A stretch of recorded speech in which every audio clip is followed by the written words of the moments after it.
Hello, my name is Patrick Sisawath. I'm a medical assistant, and today I'll be doing session 9 vitals. Here to my right is my assistant named Bruce Gugliarani, who's going to be my patient for today. Now, the first thing you want to do for vital signs is you want to introduce yourself to the patient, also verifying that that's the correct patient. Hi, my name is Patrick Sisawath. I'll be your medical assistant for today. Can I get your first name, last name, your date of birth? Bruce Gugliarani, 11/26/1991. All right. Now that I introduced myself and also verified that's the correct patient, the next step is we're going to be doing blood pressure. So for the blood pressure, you have a systolic number and diastolic number. For those two, you want to make sure that the normal blood pressure rate would be 120/60. Anywhere around that is considered normal. Like, let's say, for example, 130/74. But higher than that, it is leading to pre-hypertension, and you kind of don't want to be there. But it's normal for everybody else.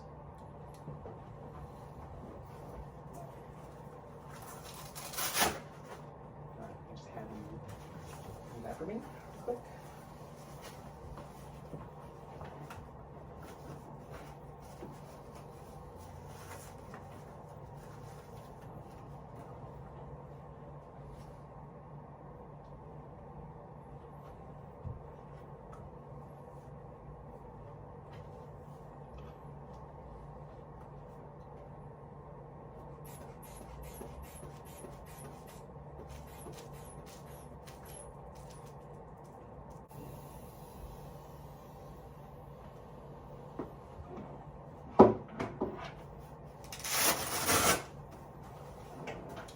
So after taking Bruce's blood pressure, I have gotten 126/64. Now he is in the good range of around 120/60, which is perfectly normal.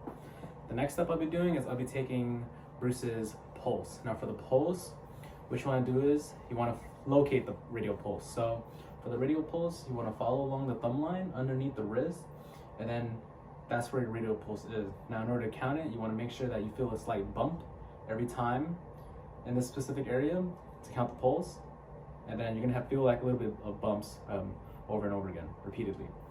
And now, in order to find the results, you want to make sure that you count for a minute, and then when the minute is up, you get the final results. But in some cases, you're gonna be doing it a lot faster. So the other method is counting for 30 seconds. You multiply that result by 2, and then you get the final results to get the accurate pulse rate.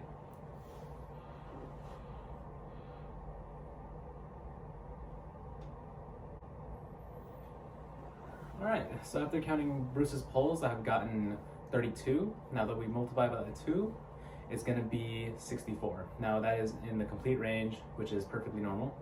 And the next step is we'll be taking Bruce's respiratory. Now the respiratory is the exact same thing as pulse, but you are counting the times of they inhale or exhale. So just like the pulse, in order to find the result, you can count to a minute and then you get the final results, or in like other cases, you can count for 30 seconds, get the result, multiply that by 2, and then you get the final results. So I'm gonna have Bruce do is gonna have his right hand, I'm gonna tell him to put his right hand over his chest and then start breathing in slowly and out.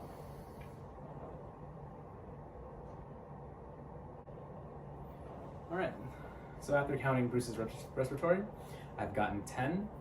Now we'll multiply by 2 and we'll get 20. Now, lastly, we'll be doing the temperature. There are 3 ways to do temperature: oral, rectal, or temporal. Today we'll be doing temporal.